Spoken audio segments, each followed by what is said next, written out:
Bismillahirrahmanirrahim. Assalamualaikum dan selamat sejahtera. Saya Cikgu Zul Hazam Osman, seorang guru sains daripada Pusat Bimbingan Nuri. Saya berpengalaman mengajar subjek sains selama hampir 17 tahun. Saya harap video ringkas ini dapat memberikan sedikit input kepada pelajar-pelajar yang akan menduduki peperiksaan SPM 2013 ya, pada bulan ini. Jadi dalam kertas 2 ada soalan wajib yang sering ditakuti oleh pelajar-pelajar, bahagian C. Jadi bahagian C terdiri daripada 3 soalan. Soalan 10, soalan 11, soalan 12. Jadi untuk soalan 10, ini bahagian C. Kertas 2, soalan 10, ini wajib dijawab. Masalahnya soalan 10 ni lah yang pelajar-pelajar kita lemah dan takut nak jawab, sedangkan ini soalan wajib. Jadi moga-moga saya dapat memberikan sedikit tunjuk ajar lah untuk menjawab soalan-soalan ni. Jadi saya nak terangkan bahawa soalan 10 ni bahagian C wajib dijawab dan dia sebenarnya adalah written practical. Written practical ni maknanya seolah-olah kita buat makmal punya practical ataupun kita buat uji kaji makmal, tapi kita bayangkan saja kita buat uji kaji makmal tu, kemudian kita cantikkan laporan. Jadi sebenarnya ini serupa macam PK saja. Jadi kita dah buat PK ni sejak sekolah rendah lagi. Jadi kita tak perlu takut, pelajar-pelajar tak perlu takut, sebab benda ni memang kita dah latih pelajar-pelajar sejak darjah 4 lagi ya. Jadi mula-mula soalan ni dia akan mula dengan satu statement ataupun satu pernyataan. Contohnya saya ambil contoh soalan ni ialah kita tengok kereta yang bergerak dengan laju mengalami kerosakan lebih teruk berbanding kereta yang bergerak perlahan. Jika kedua-duanya terlibat dalam satu kemalangan, maka had laju dikenakan terhadap setiap kenderaan. Jadi gambar ni menggambarkan 110 km sejam had laju di lebuh raya. Jadi sekarang ni kalau kita lihat, yang pertama, bila pelajar-pelajar nampak pernyataan, terus fikir apakah prinsip sains yang nak disampaikan. Jadi sebenarnya dia nak cerita kereta laju kalau aksiden teruk, kalau kereta slow aksiden dia tak teruk. Sebenarnya dekat sini konsep yang dia nak uji adalah konsep momentum. Jadi kalau momentum tu besar, kereta tu maknanya bergerak laju. Kalau momentum dia ataupun kalau laju dia rendah, momentum dia slow. Dengan kata lain, kalau kereta slow, momentum dia kecil, kesan pelanggaran kurang. Kalau momentum besar akibat daripada laju kereta yang tinggi, nanti kemalangan kereta tu akan teruk. Itu sebenarnya benda pertama. Bila pelajar-pelajar tengok pernyataan, terus fikirkan apa prinsip sains yang nak diuji. Lepas tu baru kita boleh baca soalan berikutnya. Jadi soalan akan berulang. Dan nanti cikgu akan tunjukkan macam mana soalan ni boleh dijawab dengan satu, kita kata template ya. Satu kaedah yang berulang saja. Cuma prinsip dia saja berubah. Baik, kalau kita lihat di sini, anda diberikan sebuah troli. Cuba bayangkan macam mana kita punya radas nanti ya. Landasan, bongkah kayu, plastisin dan radas lain yang sesuai. A. Cadangkan satu hipotesis untuk menyiasat pemerhatian di atas. Jadi mula-mula benda pertama yang pelajar-pelajar kena fikirkan adalah pelajar-pelajar mesti tahu menggambarkan macam mana nak susun radas tu. Ya. Jadi benda pertama. Kemudian macam mana nak jawab hipotesis. Kita dah belajar masa sekolah rendah. Hipotesis, cara nak jawab hipotesis ni dia paling senang, kita menggunakan pernyataan semakin. Itu paling mudah lah. Semakin, kemudian corak, kalau kita masih ingat lagi lah semasa sekolah rendah dulu, semakin ya, kemudian kita ada corak, lepas tu kita ada pembeli ubah yang dimanipulasi, BM kan, kemudian sambung lagi ayat tu, semakin, kemudian ada corak tu menaik ke menurun ke, kemudian ada pembeli ubah bergerak balas, PB.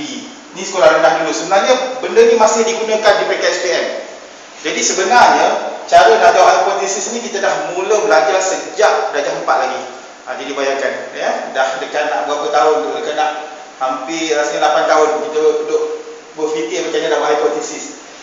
Jadi kalau kita lihat di sini, apa yang kita nak uji sebenarnya. Jadi tadi kita dah bincang, sebenarnya kita nak uji tentang momentum. Jadi maknanya kalau hal laju tinggi, momentum tinggi. Kalau hal laju rendah, momentum rendah. Bermaksud, kalau hal laju tinggi, momentum tinggi, kereta akan teruk kalau berlanggar. Kalau hal laju rendah, momentum rendah, nanti kecederaan ataupun kerosakan kenderaan pun kurang. Jadi terus kita jawab soalan yang pertama. Ya, soalan yang pertama tu kita terus jawab. Jadi maknanya jawapan untuk soalan pertama tak lain tak bukan, ya, maknanya kita punya hipotesis untuk uji kaji kita ini adalah semakin tinggi ataupun semakin meningkat hal laju atau laju, ya, semakin, ya, tinggi ataupun meningkat momentum. Jadi momentum ni yang akan mempengaruhi kerosakan kenderaan tu. Ya, tinggi momentum, teruklah kereta tu. Berlanggar, teruk kerosakan dia. Kalau rendah momentum, kuranglah dia punya kerosakan. Jadi soalan akan berulang dalam SPM. Selepas dia tanya hipotesis, memang soalan akan bertanya tentang huraikan eksperimen. Jadi nasihat cikgu, sebelum pelajar-pelajar menjawab soalan tentang huraian, dia akan tanya tujuan, pemberi ubah, radas, prosedur dan penjadualan data. 5 benda akan ditanya. Jadi apa-apa pun sebelum pelajar-pelajar cuba nak jawab soalan tentang huraian eksperimen ataupun sebenarnya tulis laporan ni, mesti lukis dulu radas yang kita nak sediakan. Jadi kalau bayangkan ini frame radas kita, jadi maknanya ini meja makmal, ya, meja makmal. Okey. Lepas tu kita akan letak buku dan kita akan letak landasan di sini. Dan di hujung sini ada bongkar kayu dan ada plastisin. Dan sini ada troli. Ya. Dan troli ini kita akan ubah ketinggian landasan ini berdasarkan bilangan buku. Jadi sebenarnya kita nak uji kalau troli ini perlahan, nanti plastisin ni kita akan kira lekuk, berapa dalam lekuk dia tu. Jadi kalau laju, dalam lekuk plastisin. Kalau perlahan, tak dalam lekuk plastisin, maknanya kurang momentum dia. Jadi secara ringkasnya, dan jangan lupa label lah, ya, jangan lupa label. Jadi meja makmal, ya, meja makmal, ya, bongkar kayu, kemudian landasan, troli dan buku, ya. Jadi dan cikgu letak label ini radas, rajah, minta maaf, rajah 1. Jadi macam tu. Cikgu tak guna frame ni, guna pembaris, dan lukis ni tak guna pembaris. Pelajar-pelajar dalam exam mesti guna pembaris, ya. Baik, sekarang ni baru kita cuba jawab soalan huraian ni. Ada 5 perkara. Ingat lagi tak tadi? Yang pertama, tujuan eksperimen. Jadi kita kena tahu tujuan eksperimen ataupun tujuan uji kaji. Jadi maknanya tujuan eksperimen kita tak lain tak bukan adalah sebenarnya kita ulang saja ayat hipotesis tadi. Maknanya untuk mengkaji ataupun untuk menyiasat, boleh, ya, untuk mengkaji atau untuk menyiasat hubungan di antara apa? Di antara PM dan PB, pemberi ubah yang dimanipulasi dengan pemberi ubah bergerak balas.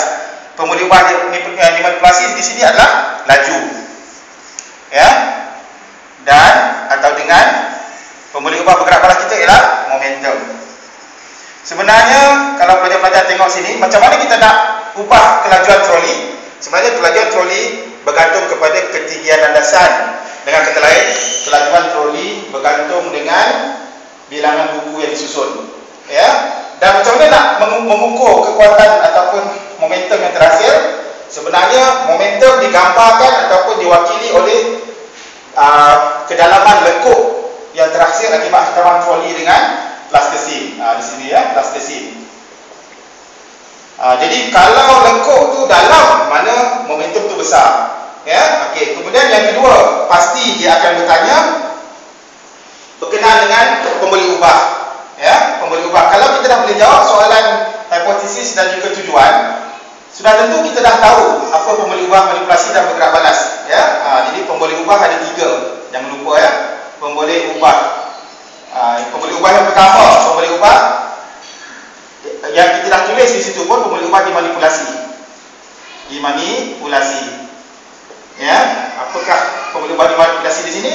Pemberi ubah manipulasi tak lain tak bukan adalah bilangan buku ataupun ketinggian, ya. Ketinggian landasan ataupun bilangan buku. Ya, bilangan buku ataupun ketinggian landasan, ya. Ketinggian landasan ataupun cikgu akan tulis kemungkinan juga adalah laju troli. Ya, laju troli. Itu. Ini ada 3 jawapan cikgu berikanlah. Ya. Yang kedua, dia akan pemberi ubah, ingat kita ada 3 pemberi ubah. Yang berikutnya adalah pemberi ubah bergerak balas. Pemberi ubah bergerak balas. Ya. Pemberi ubah bergerak balas.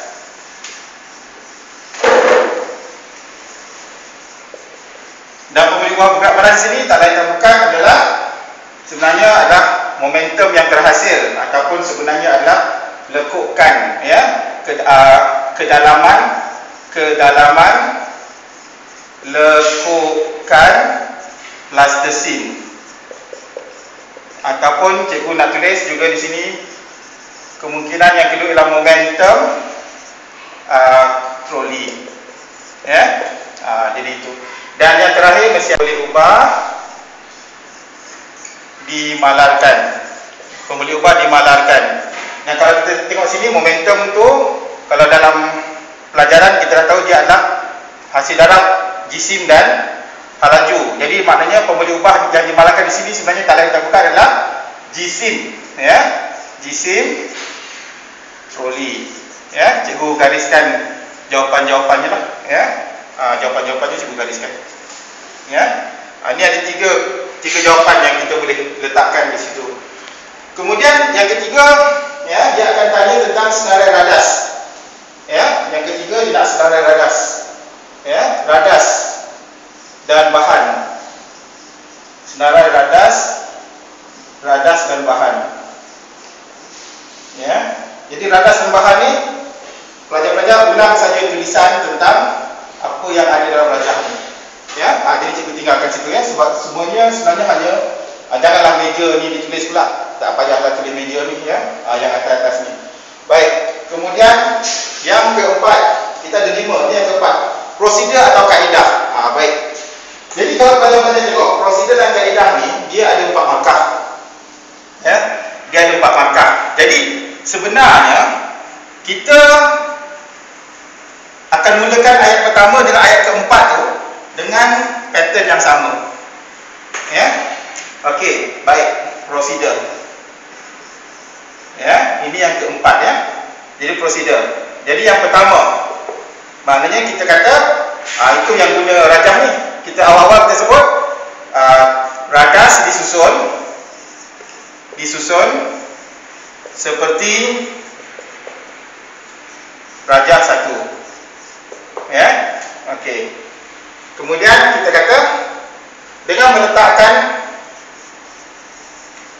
meletakkan ya 2 buah buku, troli dilepaskan. Ya, yang ketiga, ya, setelah troli menghentam atau melanggar, cikgu guna istilah menghentam sebab dia laju. Ni untuk pelanggaran ni. Okey, menghentam plastesin. Ya, lekuk terhasil diukur kedalamannya. Yang keempat. Jadi kalau ada 4 markah tu 4 poin. Jadi yang pertama dengan yang keempat ni selalunya ayat dia sama. Ayat keempat dah tentulah kita akan kata apa? Ulang.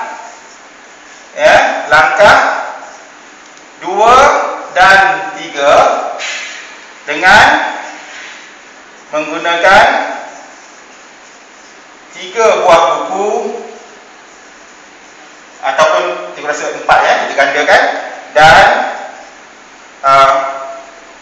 6 buah buku untuk ya mengubah ketinggian landasan. Jadi ulang langkah 2 dan 3 ni. Ini selalunya ayat yang kita akan guna. Eksperimen mungkin berubah, tapi ayat bersama dengan ayat keempat ni memang benda yang sama ya. Cuma ada penambahan sikit-sikit saja. Dan yang terakhir maknanya penjadualan data, tabulation. Ini penutup kepada apa yang kita nak sampaikan ya. Jadi kalau kita nak buat data, kita nak buat jadual, minta maaf ya. Kalau kita nak buat jadual, maknanya jadual kita dia boleh ya.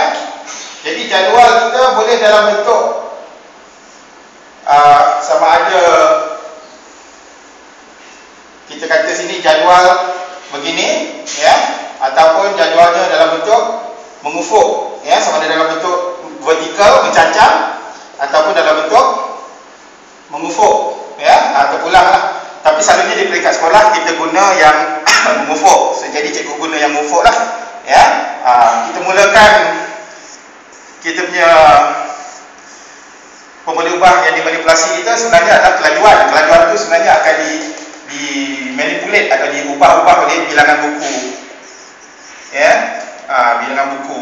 Ataupun kalau pelajar-pelajar nak buat kelajuan troli juga boleh ya. Bilangan buku pun boleh, kelajuan troli pun boleh, dan di sini kita akan tulis momentum ya. Momentum, dan momentum sini diwakili oleh lekuk ya, lekuk momentum lah ya, momentum. Jadi maknanya kita ada kelajuan yang rendah, kelajuan yang sederhana, dan kelajuan yang tinggi. Nanti hasilnya apa? Momentum juga adalah momentum yang rendah, sederhana dan tinggi. Tapi ini kita boleh abaikan, jangan ditulis apa-apa. Dan dalam untuk menyesuaikan dengan eksperimen kita, maka di sini kelajuan troli cikgu akan gunakan bilangan buku ya, bilangan buku. Jadi 2, 4, 6 seperti yang kita buat tadi, 2, 4, 6 ya. Dan untuk momentum ni dia akan diwakili oleh kedalaman lekuk plastesin ya. Dan ya, kalau kita tengok sini, dengan menjawab sebegini maka pelajar akan dapat markah penuh ya, iaitu 10 markah. Jadi cikgu harap ini boleh membantu, dan khususnya dalam prosedur ingat ya, yang pertama ayat pertama dan ayat keempat dia sebenarnya berulang. Jadi salam sejahtera. Assalamualaikum warahmatullahi wabarakatuh.